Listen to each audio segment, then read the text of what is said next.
It was a fine July morning when I skipped down the steps into the quad. The manicured grass stood out green against the stone buildings and surrounding gravel paths.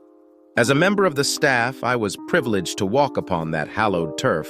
The sun was already warm, and a blackbird sang his heart out as I breathed in the fresh morning air. Most of the pups had gone home for the summer, and I had just locked up my lap. I had 8 weeks to spend in this idea I see part of rural England. Still, it felt to me as if I had simply exchanged one prison for another. True, I could come and go as I pleased people. Especially the parents treated me with respect, and I could even carry on an affair with Wendy, the school matron. However, I'd never be able to go back to my hometown, and I couldn't marry Wendy. I was going to grow into a lonely old man with no more to look forward to than that blackbird strange. It didn't seem to bother him the way it bothered me. I was still feeling sorry for myself when a voice came from behind me. "Well, if you've got to hide, I can think of worse places to do it." I turned to see a young man leaning against the wall beside the arch I had just walked under. He smiled as he spoke. He looked quite pleased with himself. I'd soon put a stop to that. "Are you talking to me? I'm not hiding from anyone. Come off it, Dad, to just disappear as effectively as you did. And for it to take more than 2 years to find you, you had to be hiding. I haven't a clue what you were talking about now unless you are a parent or an employee. Here, you are trespassing. I suggest you leave and don't come back." I took up my privilege to walk across the grass and made for the arch in the opposite wall. As I walked away, I heard him calling after me. "I'm not going until you talk to me, Dad. We have things to discuss. Leave me alone. I have no children. Just go away."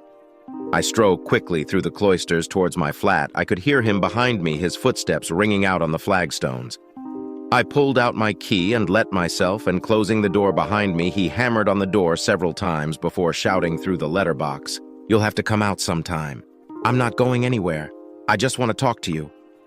I was trembling as I started to make myself some coffee. It had been 5 years or more since I'd felt this way. I sat down at my kitchen table and tried to regain my self-control. I heard voices outside, and then a key in the door. I turned and was relieved to see Wendy Turnbull come and closing the door behind her. I breathed a sigh of relief. She had a puzzled look on her face as she spoke. "Derek, there is a young man sitting outside your door. He claims to be your son. Is there something you haven't told me? He's not my son." "He is mistaken. I have no children, I told you that." "Yes, Derek, I know you did, and I believe you, but why does that young man believe he is your son? Why are you so shaken by his presence?" I looked into Wendy's beautiful blue eyes. She was the one ray of light in a dark 5 years. She was the matron at Clifton Manor College and looked after the physical and emotional well-being of the boys. Minnie is the homesick 11-year-old who has found himself sobbing into her ample bosom as he cried for his mommy.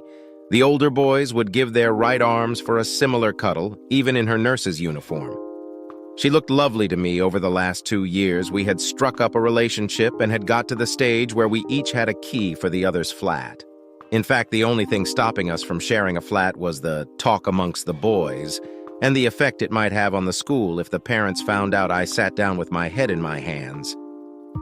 "I am so sorry, Wendy. There are things about me you don't know, and that young man is a reminder of a time I'd rather forget.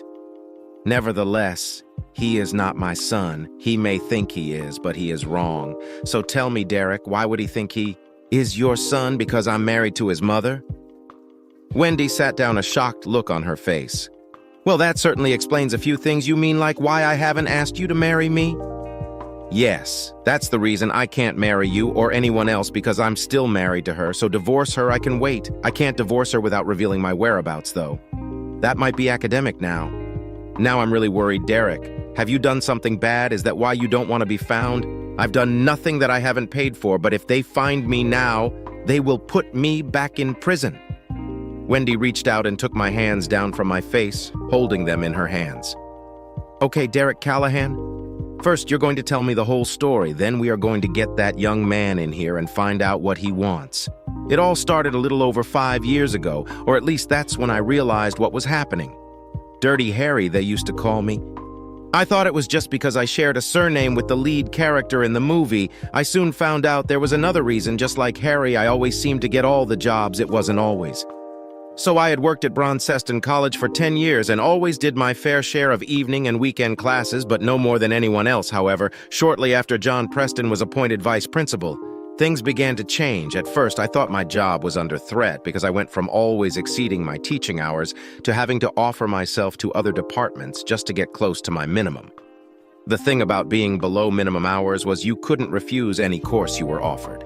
I soon found myself working to 9,900 p.m. 4 nights a week, not to mention the weekend courses I had to do. My wife Jessica was faculty secretary, and when John Preston was promoted, he took her with him. So she worked normal office hours. We were becoming like ships that pass in the night. My sex life was in the toilet. I got home at 9:30 p.m. and needed at least an hour to wind down before going to bed. Jessica turned in at 10 and would almost always be asleep when I went to bed. I told Jess I would quit the college rather than continue to destroy our marriage, but she urged me to be patient, and things would work out halfway through my second year of such treatment. I finally reached the end of my tether. My subject area was electronics, but I had to deliver mathematics and physics because I was told no demand existed for electronics. I was somewhat surprised when a colleague who ran the general engineering course approached me.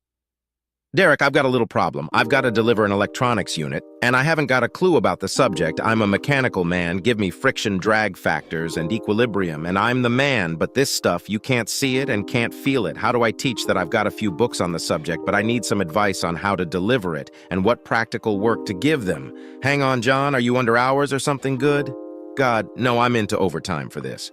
"That doesn't make sense. I'm under hours and I'm available. I'll do it for you." "George Johnson." My head of department looked up with a surprised look on his face as I strode into his office. "Good morning, George. I've come to save you some money." "I'm always up for that, Derek. What do we have to do?" "JN wants someone to deliver the electronics unit in his course. He is over hours. You'll have to pay him overtime. If I do it, you don't have to pay overtime and I'll be up to minimum hours and won't have to keep accepting weekend work. Sorry, Harry." "Oops, Derek, no can do, but why not? It doesn't make sense, and the students will do better if I teach them." John admits he doesn't have a clue. "I'm sorry, Derek, but just like you, I have to do as I'm told." "You mean that somebody has instructed you to keep me under hours?" I can't say anymore. Derek, full of anger, I formed into the head of faculty's office. I put the same deal to him and got the same sort of response. It seemed I had enemies in high places. I moved up the chain of command. Sooner or later, I must get to someone who couldn't pass the buck upwards. Jessica was somewhat surprised when I strode through the office and arrived at her boss door. "You can't just go in, Derek. You have no appointment. He's busy." I walked in and found John Preston. Our vice principal sat at his desk talking into the telephone. He motioned me to sit down. I sat fuming while he finished his call. Eventually, he put down the phone, shuffled a few papers, then turned to me and smiled. "Now, Derek, what's got you so hot under the collar that you burst in here interrupting my phone call? I'm trying to find out who is deliberately keeping me below minimum hours, even when it costs the college money to do so. So far, everything points to you, unless you're going to tell me that you are only following orders, so that I have to go and talk to the principal." "I've no idea what you're talking about, Derek. Why don't you explain it to me?" John Preston was a tall, slim man with gray hair and piercing blue eyes.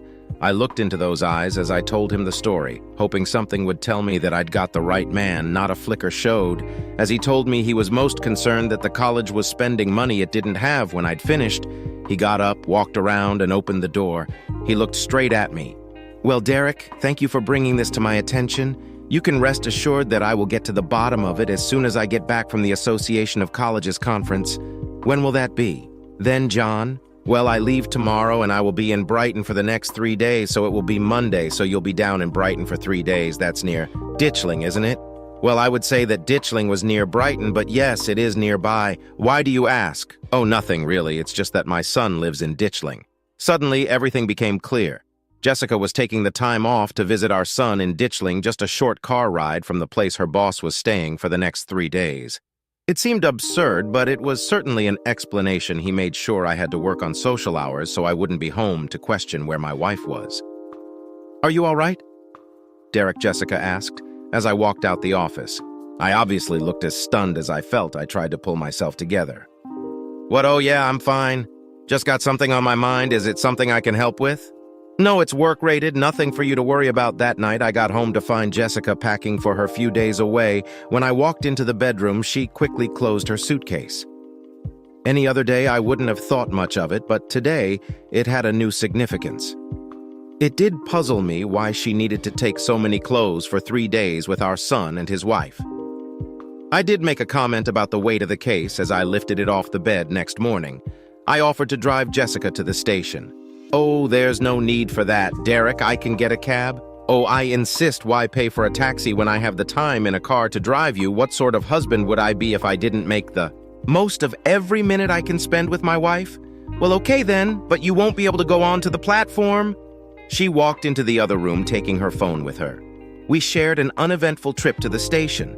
Jessica told me how excited she was about visiting James and Emma. "It's a great shame you couldn't get time off and come with me." Derek, there was hardly a tremor in her voice. I had to admit, she was good these last 2 years. We never seemed to get time off together. Still, all that will change soon. "What makes you say that? What have you done?" I thought I detected real anxiety. "Oh, nothing but John's promise to look into it when he gets back from Brighton." "Hey, it's just occurred to me you'll probably be traveling on the same train." "I don't think so." "Derek, anyway, he'll probably be in first class." She started to sound nervous at the station. I carried her case to the barrier. "I'll call you when I get home from work at night." "No." "Don't, Derek. We may go out in the evening. I'll call you." She kissed me goodbye and told me she loved me. I left to go to work. It was going to be a busy few days. I had no problem wiring the bedroom. Just a single webcam was all I needed. Drilling the small hole through to the spare room to accommodate the cable was the biggest part of the job. I used that room as my study, so it was a piece of cake to connect the camera to my Linux box and schedule it to record every evening's activity. John Preston's office was a different matter for a start. I had to gain access, and I didn't have a key. As in most colleges, the cleaners come in early in the morning, so 6:30 a.m. saw me arriving for work. I made my way to the management offices. As the cleaner finished work, she was about to lock the door. As I called out to her, "Don't bother to lock the door, I'm here now." "Oh, are you Mr. Preston? I'm pleased to meet you." It really was that easy. In order to automatically install updates, it was college policy to leave computers running all night. That meant I didn't even have to find a host for the camera. I used a wireless unit and his own desktop to host it, using a spare account from a student who had recently left. I hacked into the college servers. Soon I had a direct stream to my desktop, which I could activate remotely. From then on, it was simply a matter of waiting for their return. On Friday morning, I rang my son at home. There was no answer. I called his work number. "Hello, James Callahan." "Hello, James. How are you?" "Oh, hello, Dad. I am fine. How about you?" "I am grand as usual, missing your mother." Of course, I expected her to answer when I called the house, come to think of it. "Why aren't you there? Surely you could get a few days off for your mother's visit." He sounded embarrassed and didn't really want to talk to me. "Oh, I did take Wednesday and Thursday off, but I had to come in this morning. My boss is delivering a sales pitch on Monday, and I've got to make—" "Sure he has everything at his fingertips?" "Yes, I suppose you do." "So where's Emma? Did she have to work as well?" "No, she's probably gone shopping in Brighton with Mom." "Yes, Brighton, I might have known she'd end up there." "Look, Dad, I've got to get this work done. Why don't you call Mom on her mobile?" "Yeah, maybe I will." "Well, I'd better not stop you working." "James, look after yourself. You too, Dad." "Bye."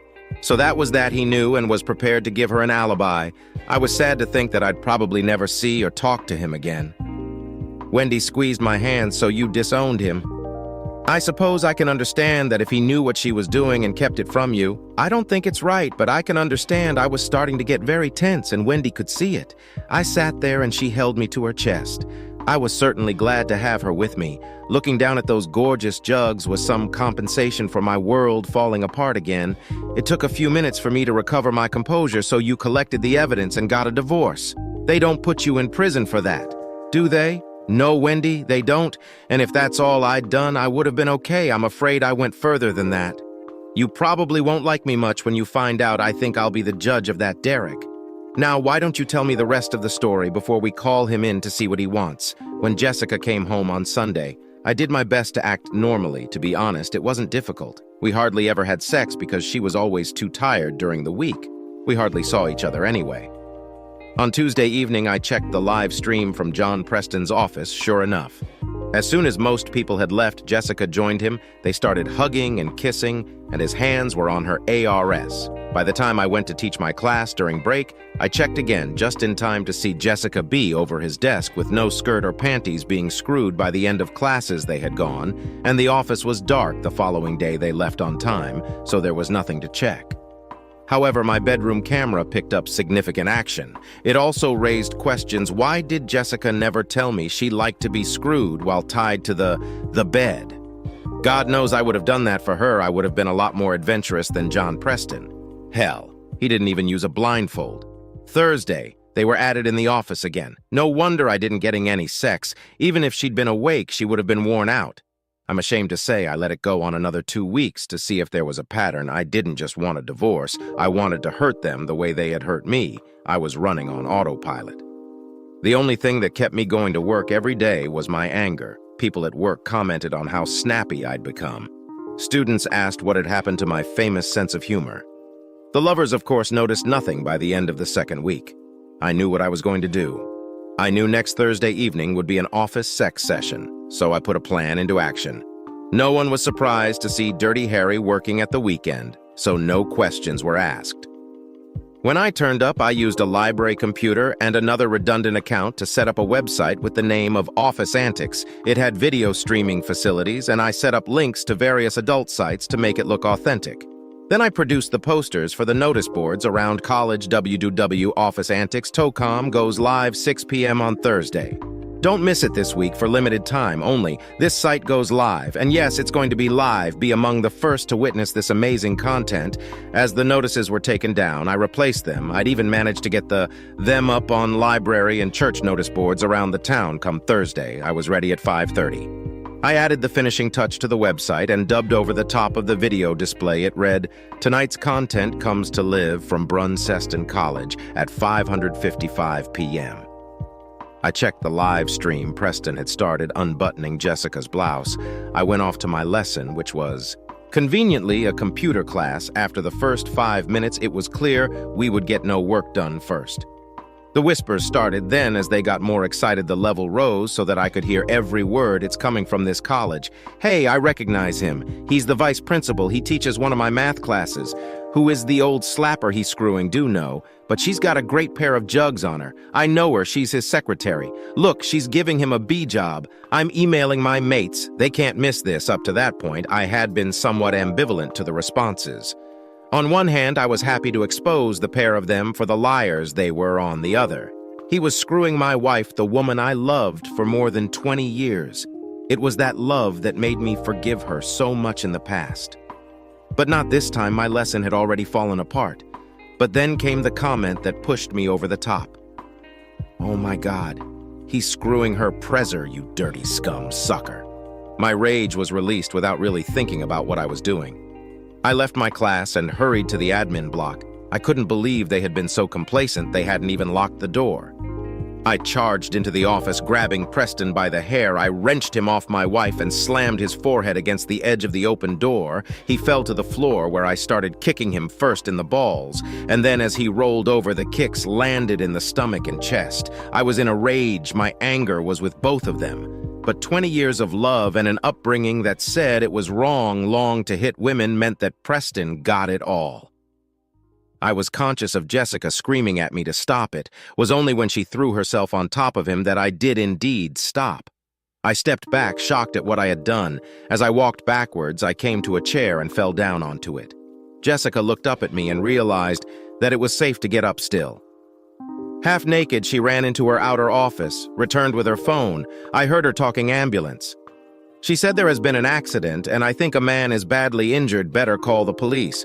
Jess, half the world knows it wasn't an accident. You might also consider getting dressed. What do you mean half the world knows? How could they?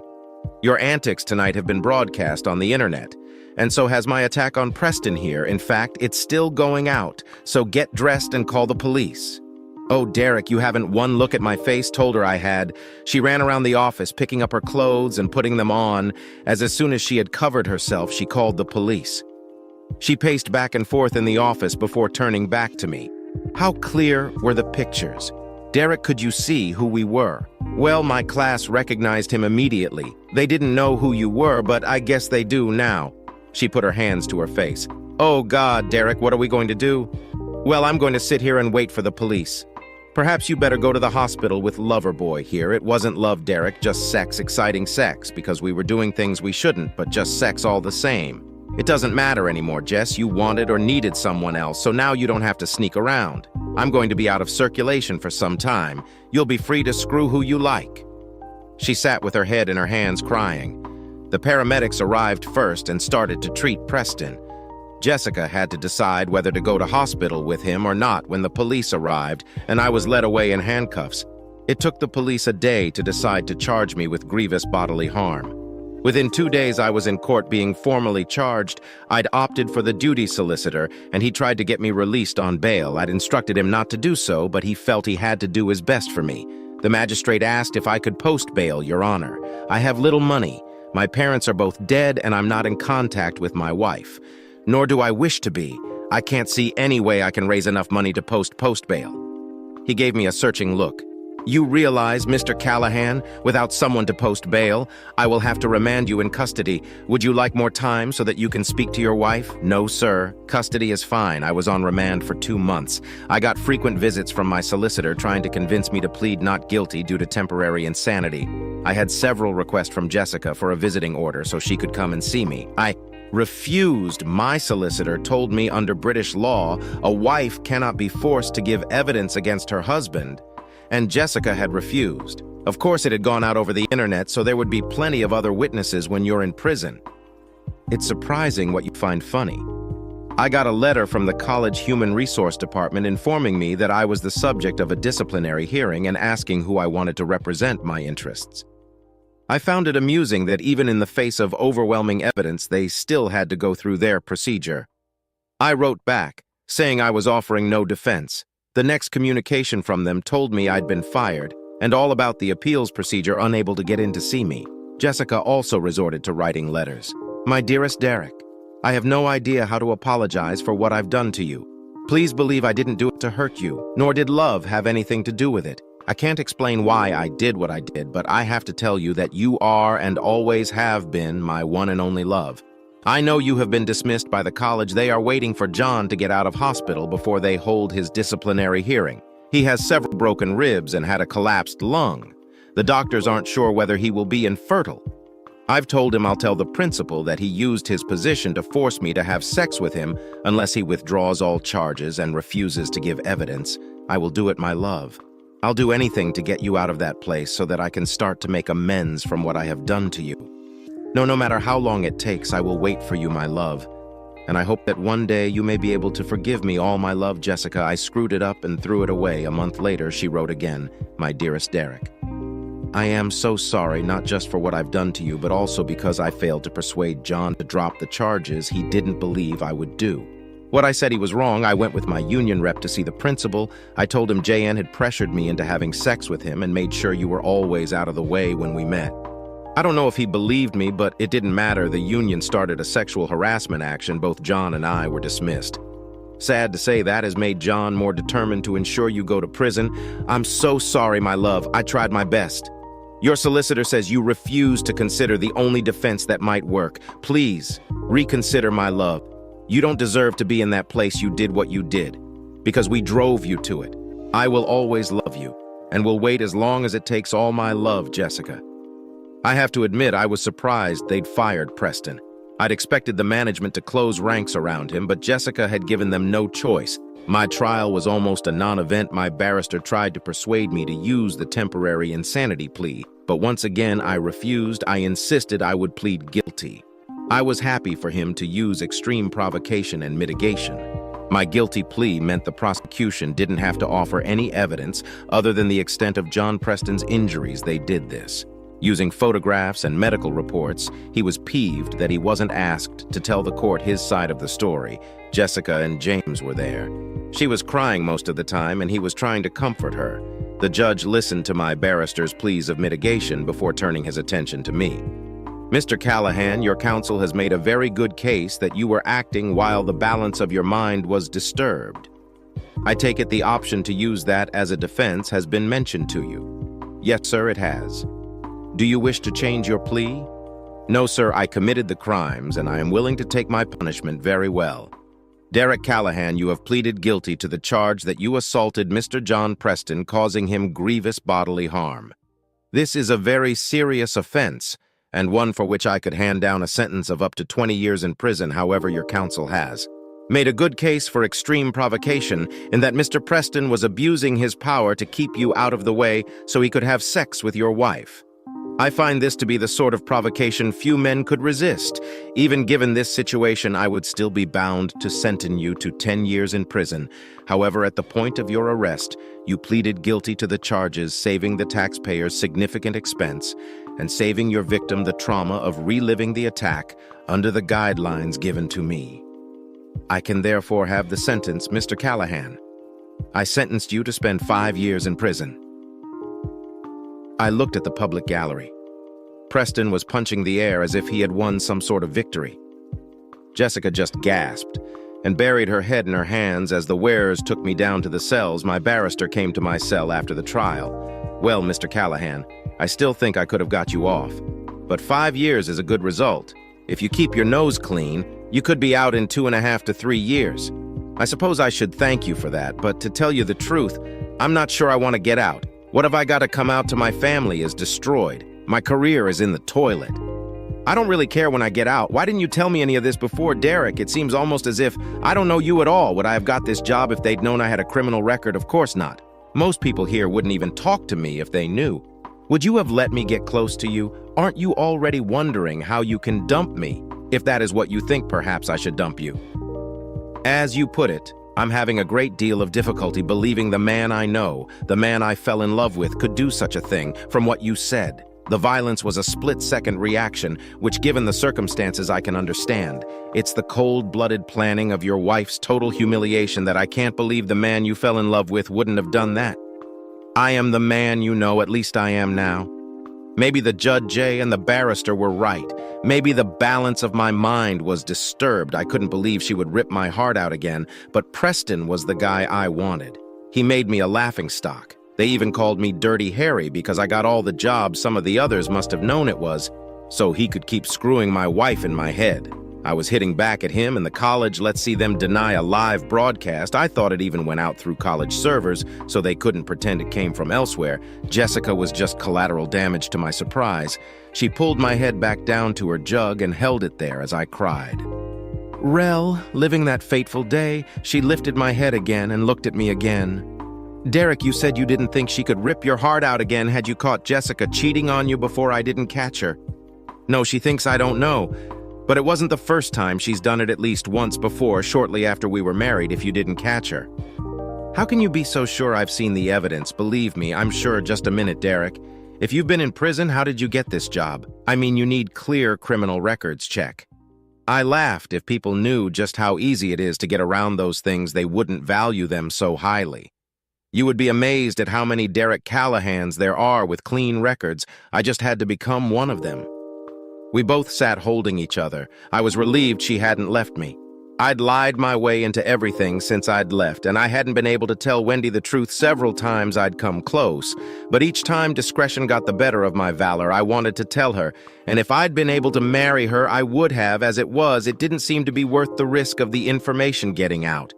Wendy took her arm from around my shoulders and held both my hands in hers. Derek, you know we are going to have to speak to the young man outside now. He has found you. The game is up. Unless that is, we can wait him to keep his mouth shut. Now I'm going to call him in, then you are going to talk to him. Please, Derek, please talk to him. She got up and walked to the door. When she came back, James followed her in. James was a good-looking young man, standing 6 feet tall with broad shoulders and an athletic build. He had light brown hair, which in the summer sun became almost blonde. He had a square jaw with a cleft chin, and his blue eyes sparkled when he smiled. A look at Wendy's face told me she was impressed. Rested, she looked at me, looked at him, and then back at me. Your wife must be a good-look woman. Derek, he certainly doesn't take after you. I mean, I think you're quite a hunk, but James here must be every girl's dream. James smiled at her. I'll settle for being Emma's dream, thank you. Well, James, You and Derek must have a lot to talk about. I'm going to make some coffee. Would you like some? James accepted the offer of coffee, and Wendy went off to the kitchen, leaving us alone for about a minute. We sat in silence. James was fidgeting while he watched me, unsure of how to start. I had no intention of making it any easier for him. I just relaxed on the sofa and waited. Eventually, he spoke. "Why did you do it, Dad? Come off it, James. You and half the world know why I did it. I'm not talking about that. Why did you disappear like that? You knew she was waiting for you when you didn't reply to any of her letters. She tried to get the governor to keep her informed and tell her when you would be released. We thought you had another 3 months to go when the police came and told us you were out. The prison gave Mom the address of the hostel you went to. I went there, but you were long gone. Why go to a hostel when you could have come home? Why risk going back to prison by just disappearing from the hostel? I don't know what she's told you about what I did and why. But even from what was reported, you must realize there was no way I could go back. What, not even for a few weeks, Dad? Do you really hate Mom so much that you would rather go to a bail hostel than go home to your own bed? Even if it was only while you got back on your feet, she and her lovers spent 2 years manipulating me. I wasn't going to give her another chance. You should have read her letters. She wanted to try to make it up to you. She knows how much she hurt you. She wanted to try to put things right. I've had enough of this. James, you didn't search for me just to ask why I didn't go home. What is it you want from me? What happens if you don't get it? Are you going to tell the police where I am so they can put me back in prison? I want you to come back and talk to her. She's ill, Dad. Very ill. She was okay when she thought you would come back. But when you disappeared, she hit the bottle. Now she has cirrhosis of the liver and needs a transplant. They won't do that while she is still drinking. I hate what she did to you, Dad. But she's the only mom I've got. I can't see her killing herself like this. I need you to tell her you forgive her. Tell her to stop the drinking or what, James? What happens if I don't go with you? Do I need to move on before the police come after me for breaking my parole conditions or nothing? Dad, I don't want to see you back in that place, and I don't think the police are interested when I ask them to help me find you. They just said they would find you when you committed another crime. Wendy came in with the coffee. Sounds like James is talking, since here, Derek, you need closure. And if that helps your wife, then so much the better. I know you don't really wish her any harm. How do you know? Because you beat him to a pulp, but never laid a finger on her. I sat for a minute. I'd never thought about it before, but she was right. I wouldn't have dreamed of hurting Jessica in spite of her cheating. What harm can it do to talk to her, Derek? So now it was 2 against 1, and I was losing. Okay, I'll go and talk to her, but don't expect anything to change. She'll have to accept the fact that I'm not coming back. I'll talk to her on one condition. I said, turning to James, you stop calling me Dad? He just sat shaking his head. One mistake 2.5 years ago and he disowns me. What the hell can I do? Give him time, James. I'm sure he'll come round. You don't know him. I let him down. I know I did. And now he'll never forgive me or Mom. We left the next morning, all 3 of us. James didn't want Wendy to come because he didn't want Jessica to know I had found someone else. I insisted that she should come with us. I wanted everything out in the open. He tried to make conversation on the journey, but it was an uphill struggle for James. I didn't intentionally ignore him. My mind was too occupied for any talking all the time. I was reliving those days running up to the main event and my assault on Preston. It felt strange pulling into the drive of my old house. If I didn't know better, I would have sworn it was empty. The grass needed cutting. The curtains hung loosely at the windows, which were in dire need of cleaning. James had his own key and let us in through the front door. I had never seen my house in such a mess. He led us into the living room and asked us to sit down. He went upstairs to fetch his mother. He took quite some time to come down with her when Jessica came in. I barely recognized her. Her face was gaunt, and her skin had a yellowish tinge to it. She had lost a lot of weight, and the dress she wore just hung on her when she saw me. She tried to smile and held her arms out to me. Derek, you've come home, no, Jess? I've come to talk to you. I'm not coming home ever. Wendy squeezed my hand and looked lovingly at me, which made Jessica look uncomfortable. James helped her to his seat. I'd like to say you were looking well, Jess, but you must know that's not true. Same old Derek can't lie to save your life. They told me that's why you ended up in prison water under the bridge Jess all finished with now. James says you want to talk to me, so why not just say what you have to say now you're finally here? I don't know where to start. Did you read any of my letters? Only the 2 you sent while I was on remand.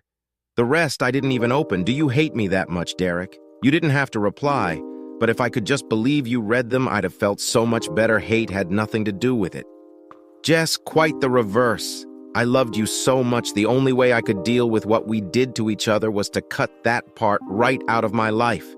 I never wanted to think of it again. You want to know why I didn't read any of your letters? It's because in prison, a man who sits in his cell and weeps might as well be a dead man. So that's it. Is it, Derek? You've cut me out of your life with no chance of forgiveness. I don't know, Jess. I don't hate you. So perhaps I have forgiven you already. I hate what you did just as I hate what I did. What I did to you was cruel and heartless. I should have just divorced you. Come to think of it, I should have divorced you the first time Jessica's mouth fell open. She pulled her hands up to Harriet face and cried as she regained her control. She looked at me through red eyes you've known for all those years and said nothing why it was over when I found out, and it gave you the child I seemed to be unable to provide. I pulled a worn and tatty envelope from my pocket and passed it to James. That's why you shouldn't call me Dad. I'm not your father. James looked at the letter as he took it from the envelope. I don't understand. What is this? It's the results of a DNA paternity test. You were the subject, and as you can see, we are not related. The only sound in the room was Jessica sobbing. Wendy was looking from James to Jessica, not knowing who to comfort first. In the end, she settled on Jessica. James was in shock. I don't understand. If you're not my father, then who is? I think it was a bloke called Donald Wilson. He and your mother were very friendly for a while, too friendly for my liking. She assured me there was nothing to it. They seemed to fall out around the time your mom became pregnant 6 months after you were born. He died in a car crash. So how long have you known? According to the date, I was 2 when this test was done. I suspected the truth within a couple of months of your birth. Neither of us had blue eyes, and we both have dark hair when your eyes didn't turn brown or even green. I realized you probably weren't mine. It kept eating away at me. I had to know when paternity tests became affordable. I had tested for all those years you knew, and you didn't do or say anything. Why a boy needs a father, and we needed a child. So just like that, you decided to bring up another man's child and say nothing to anyone about it for 25 years. Didn't you think that I had a right to know? Let me ask you something, James. In the first 20 of those years, did you ever feel unwanted or unloved, right up to the point when you decided to collude with your mother in deceiving me? Did you ever feel less than my beloved son? You know, I didn't. For what it's worth, I didn't know what was happening. Mom told me she was arranging some sort of surprise for you the way I see it. James, your mother's still your mother, your father's dead, and you've had the benefit of a stepfather for 25 years unless you were saying that. I shouldn't have given you that. Get off your high horse and accept it. Wendy interrupted us in an attempt to calm things down. Derek, I think we could all do with a cup of tea. Why don't we go and make one while James and Jessica get over the bomb you just dropped? I took Oni out to the kitchen. We were confronted with a scene I never thought I'd see. The sink was full of dishes. The worktops were dirty and liberally sprinkled with empty bottles. Wendy and I looked around us before looking at each other. Sorry, Wendy looks like a cleanup is top priority. She stood in front of me, threw her arms around me, and hugged me tightly. I said yesterday you weren't the man I knew. I take that back. Any man who's been through what you have for all those years was bound to go a little crazy. You really should have gone for temporary insanity. She pulled my head down and kissed me right. Derek Leighton gets stuck in. We cleared the work surfaces of bottles and washed them down before making a start on the dishes. An hour later, we returned with the tea. James and his mother sat together on the sofa with their arms around each other. Wendy served the tea to Jessica, who looked her up and down. Derek has been very remiss in not introducing you. Are you his girlfriend? Look after him. He needs a good woman. I will if he'll let me. My nervousness had made me forget the protocols. I introduced Wendy as my friend. I think she is more than that, Derek. You look at her the way you used to look at me before I threw it all away. You're right, Jess. She is more than a friend. She is the best thing to happen to me in more than 5 years. But we aren't here to discuss me and Wendy, are we? You wanted to talk to me, so what did you want to say? We sat silently, drinking our tea. Jessica trying to get her head sorted, ready to say what she needed to get off her chest. She took a deep breath, looked me in the eye, and spoke. Derek, James has made me realize that there is no chance of you coming back home. It's not my home anymore. Jess, please don't interrupt Derek. This is hard enough. I'd like to try to explain as much as I understand it myself. She paused and then started again in, "It's not enough, but I am sorry for what I did to you. I've tried to understand why I did it, because I really do love you. I suppose that must be difficult to believe. You see, I've always been able to compartmentalize my life, almost as if I had more than one life in the compartment with John Preston. You only existed as a sort of abstract concept, a sort of notional husband in your compartment. He was just a faceless person who was your boss when I was with him. I'm sorry to say I never thought of you when you and I were together. I never thought about him. Of course, there was a sort of in-between time when I balanced the two, and that was the only time I felt guilty about what I did to you. I felt guilty. Derek, really I did, but it was such a turn on the man had power over you and me. They say power is an aphrodisiac, and it is he had the power to make me available for him by ensuring you were always out of the way. The fact that he wanted me was enough. I said he used his position to force me into it, but he didn't have to force me. I just said that to try to get him to drop the assault charges, so there was no love there, then none at all. Derek, it was just sex, and the excitement of doing things I shouldn't with a man with power. So why did you lay on top of him to protect him from me? That was to protect you from yourself. I've never seen you like that. I thought you were going to kill him. I didn't know you were streaming it out to the internet. I thought if he wasn't too badly injured, we could say he had an accident. You took a hell of a risk. I might have hurt you too. No, you couldn't do that, Derek. No matter what state you were in, you wouldn't hurt me. Preston would never have said it was an accident if I was the only witness. He wouldn't have had much choice, but you had to send it out on the internet. Why did you do that? Did you hate me that much? I realized most of the college management must have known what was happening. I wanted to make sure Preston and the rest of them couldn't wriggle out of it. So I made sure there were plenty of witnesses they couldn't deny it happened once the video went out on the internet. I wasn't aiming to hurt you, but at the time I didn't really care if I did. I didn't intend to attack him. I just sort of lost it. Well, if you wanted to hurt the college management, you certainly succeeded. Even the head of IT services got fired. The college was taken over by Amblesham. College, you should have read my letters, Derek. You destroyed them all. I couldn't get a job either. I had to go temping just to make us meet all of a sudden. James joined the conversation. Perhaps Dad wouldn't have lost it if it was the first time you cheated him, but you'd already done it before when you screwed my father. Jessica snapped back at him with a force she didn't look capable of. Don't you ever call that scum sucker your father? He was just a little who was happy to get his end away, but ran a mile when he found I was pregnant. Think got very tense in our marriage at the time due to our failure to have children. When I met Donald, I was easy prey for anyone who could offer a friendly shoulder. He offered me sympathy and made me think Derek didn't really want children. He gradually worked his way into my knickers. I thought I loved Donald, and I thought he loved me. But I was wrong on both counts. When I became pregnant, I thought he'd be pleased and leave the wife he said he didn't love. Instead, he wanted me to pass you off as Derek's child and carry on as before. I realized he didn't love me. I was just a bit on the side for him.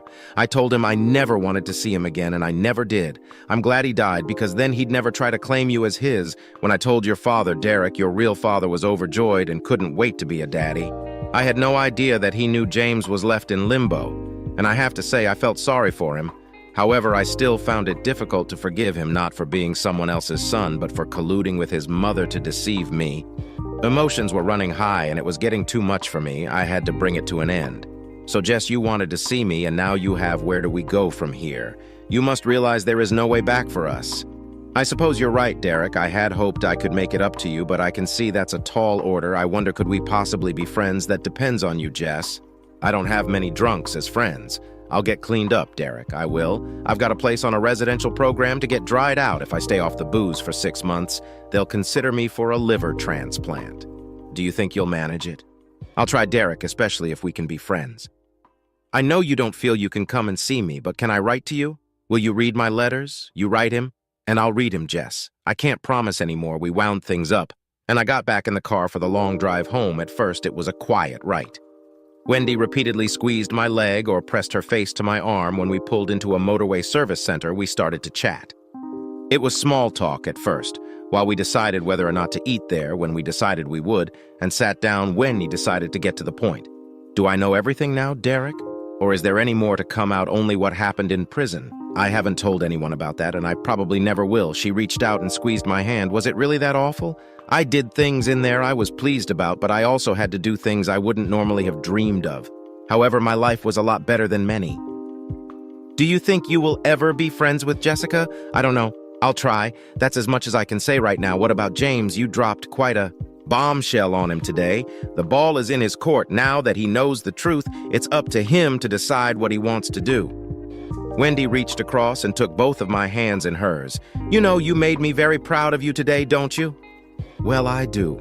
Now I smiled at her. Do I get a reward? I'd say there is a very good chance, she said with a grin. We finished our meal and walked back to the car with our arms around each other. I was indeed rewarded that night, and for many the following nights, Jessica's first letter arrived after her first week in the rehab center. She found it difficult to live without alcohol, but expressed a determination to see it through. She couldn't resist some words of apology, but made no further attempt to persuade me to go back to her. I was impressed, and wrote back offering encouragement. For 3 months we exchanged letters, each one more cordial than the previous one. I began to believe we could be friends. She got out of rehab, gained a bit of weight, and found herself a job. She still had health issues, and was still on the list for a transplant.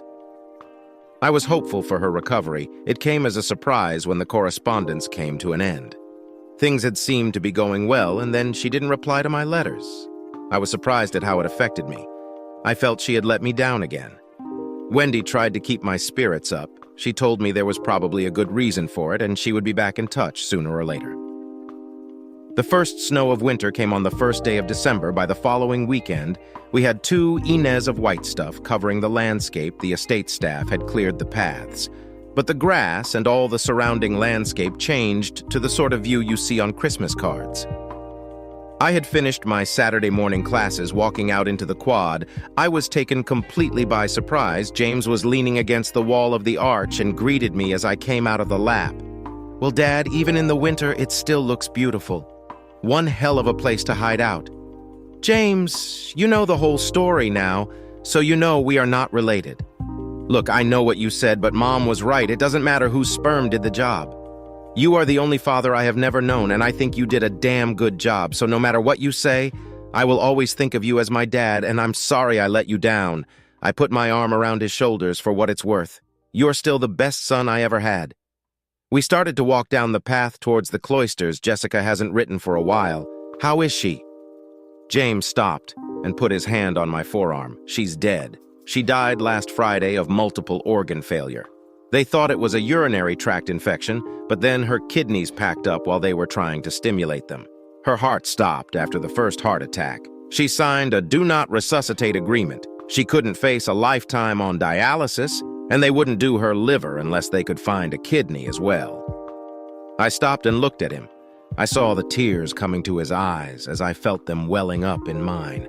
There were no barriers between us. Now we threw our arms around each other and openly wept. We stood for several minutes locked in embrace with our bodies shaking as we sobbed. I fought back the tears as I pulled away from him and dried my eyes with a tissue. Why didn't she tell me she didn't have to die alone? She wasn't alone. Dad, I was with her. So why didn't you call me? She knew I'd forgiven her. I would have come if you'd called me. That's why she wouldn't let me tell you the reason the letters stopped. Is because someone let the papers know she was writing to you. She got a visit from a reporter with the anniversary of the event coming up. He wanted to find you. Mom was determined that she wouldn't be the cause of any more misery for you. She knew you couldn't be a teacher with a criminal record, so either the school hadn't checked or you had obtained one by fraud. If that got out, you'd be finished again. She wouldn't let it happen and told me I was not to contact you. After all this time, they are still stirring it up. Are you sure? Oh, yes. I'm sure the slimy scum sucker sought me out as well, tried to tell me he wanted to tell your side of the story. Mom told me it would only be bad for you. I know it's hard to believe after what she did, but she really did love you. You're right, it is hard, but I am grateful for yours and her consideration. I did love her after all those years. I can't just turn that off. When's the funeral? Tuesday, but don't even think of turning up. You can't take the risk if you're not there. Our friendly reporter may just give up. I put my arm around his shoulders as we turned and walked back towards my flat. Come on, son, let's see if Winnie can rustle up some lunch for you. I think we're way ahead of you there. Dad, Emma, and I got here about 10. She and Winnie have been working on lunch for a while. They went shopping about 10:30. We reached my front door and I let us into an empty flat. I got a beer for James and myself. We sat on the sofa drinking while waiting for the girls to get back. So, Dad, what happens to us now? Mom was the only link between us. Yet she's gone, what happens now? Am I ever going to see you again? Don't get me wrong, Wendy didn't imagine Jessica was going to die, but she asked me a similar question on the way back from our visit. We may not share the same DNA, but I always thought of you as my son and loved you like my own, as I said before. All those years of love can't be turned off, but it had to be your decision. So the question is, James, what do you want to happen? He sat and sipped his beer.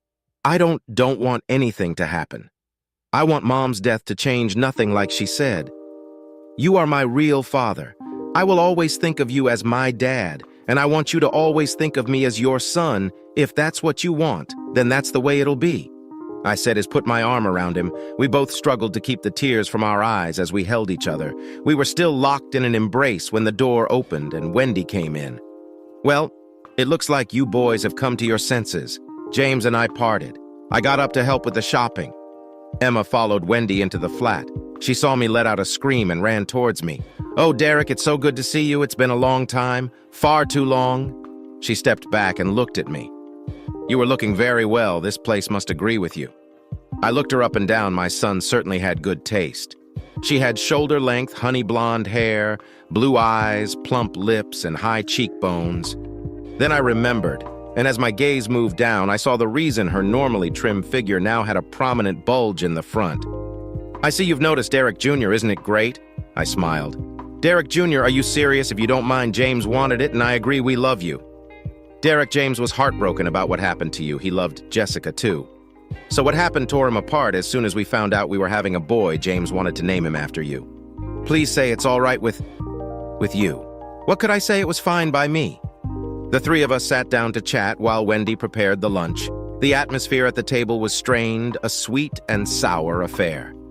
The tears of joy at the reunion of our family mixed with the tears of sadness at Jessica's passing. I found it hard not to be able to attend her funeral. But her reasons were sound. For the first time since that fateful night, I came to realize I had forgiven her. I still couldn't understand why she did it, but I had to accept in some strange way she did love me. Perhaps if I didn't turn up to the funeral, the press would leave me alone.